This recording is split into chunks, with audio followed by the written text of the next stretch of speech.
Hey guys, it's Drawing Show TV here. I'm gonna show you how to draw a shaded ball or just shade stuff using the all-known watercolor, which basically functions using your Wacom pen, and the stronger you press, the stronger the blur, the color will appear. So basically, if you just go like that, I'll try to show you. Okay, so first things first, you want to create a ball or any sphere, basically using your ink pen tool, which is here. Looks like a small pencil actually, just like a pen tool. Just create a sphere, doesn't matter how, just like that. And inside that sphere, I'm going to show you, it's going to be the lighting area. Just make a tinier sphere, like so.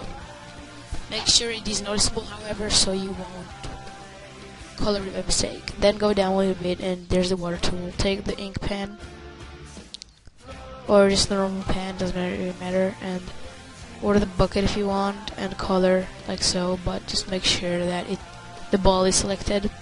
So go press the selected button, and then 50. I'm gonna fill the whole ball like that, and the select will automatically select it as so. And yeah, once it's selected, it's gonna go with the pen, grab the pen, make it gigantic, and then just go like that. Make sure you're on a different layer though, so you won't color the actual inking. Okay, so I'm just gonna close that one up, and then see what we got. Lower the opacity a bit, and then we're going to hold on my. Okay, so I'm gonna erase this part right here. Take a small eraser and just go through the unneeded parts, like so. I'll make sure this will go fast, so you will be able of following my directions. And for your information, this is not a speed painting. I'm actually just erasing that fast. It's by hand. I don't know why.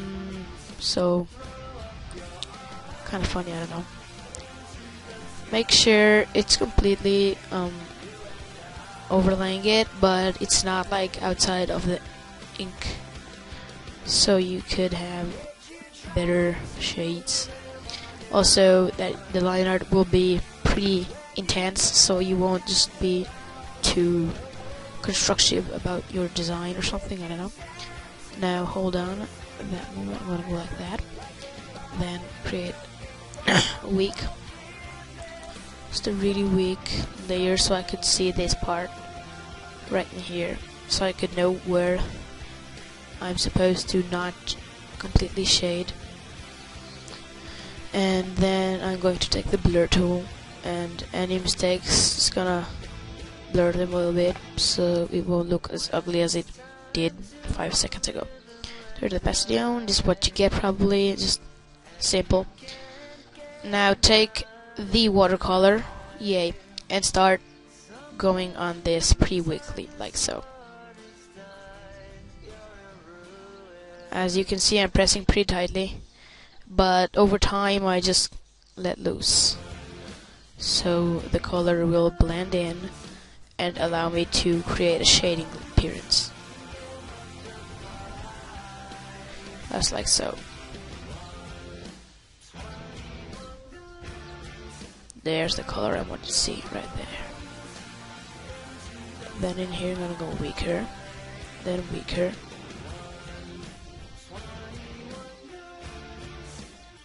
Then in here I'm gonna go weaker as well by dragging this color over in here.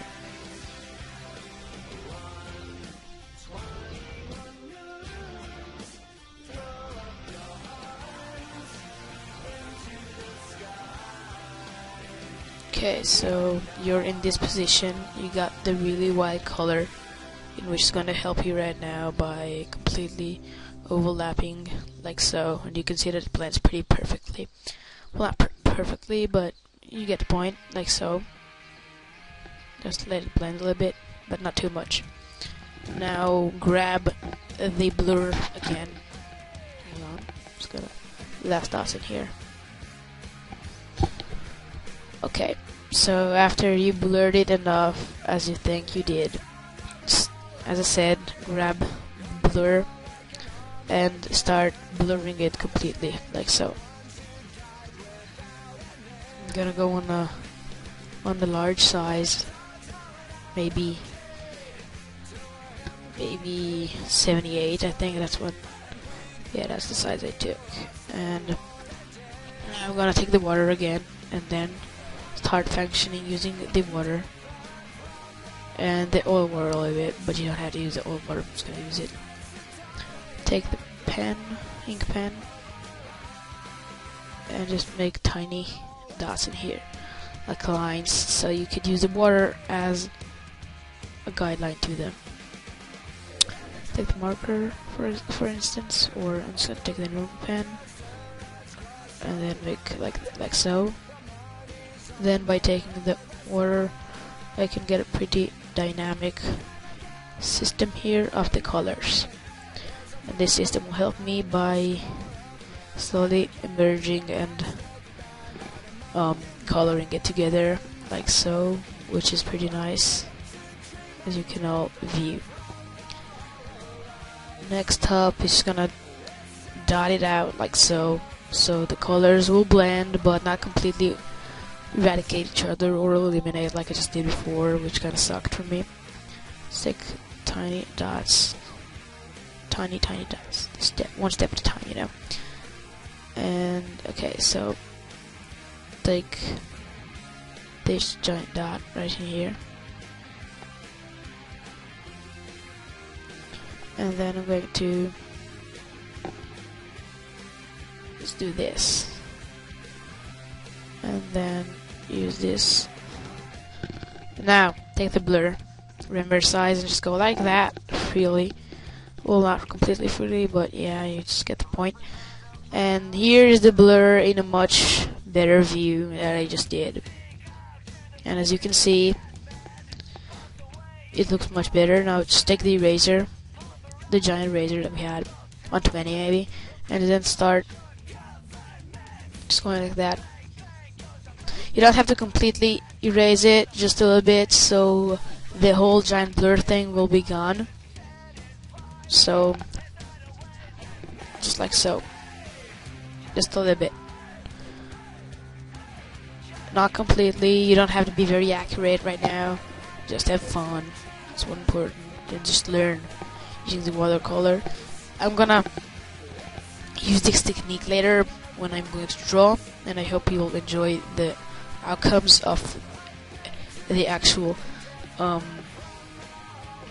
drawings.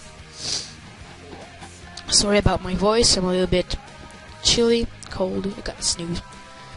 Yeah, so that's gonna suck. But I'm better. I'm not really that bad, so I'm okay. Thanks for asking. Okay, so we got it right there.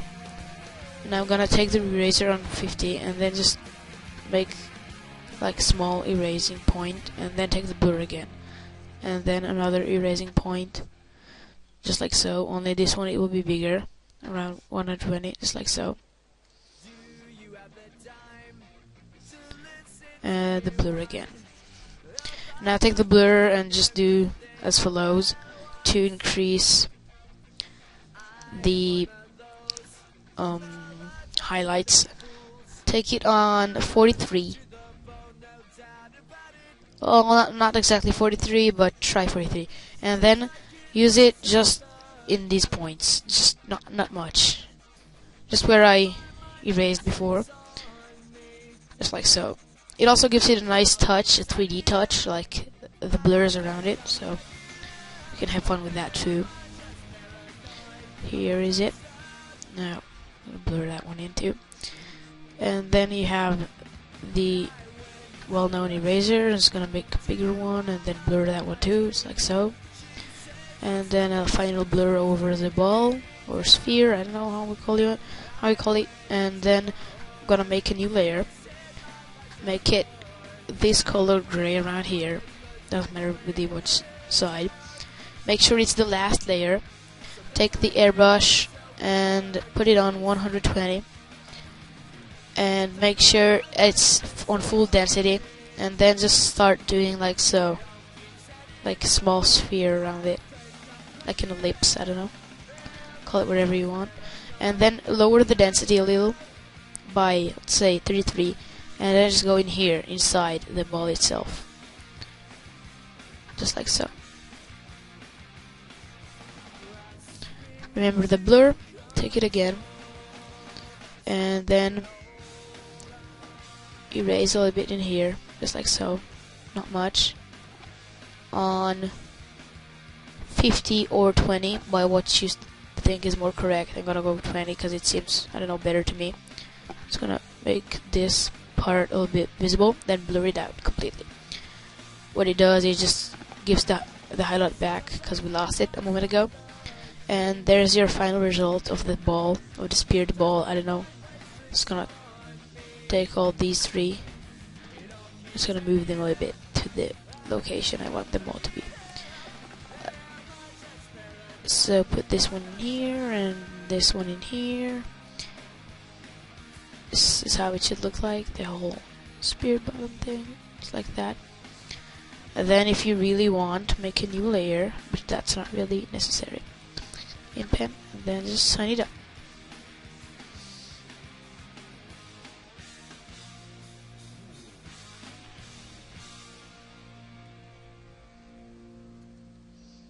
And then here's my sign.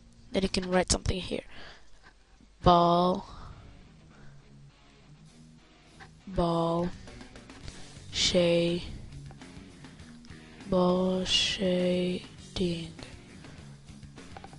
watercolor. So here's the final result. Now I'm gonna put a little bit in effort so you can see how it looks like in full detail, I think, I don't know.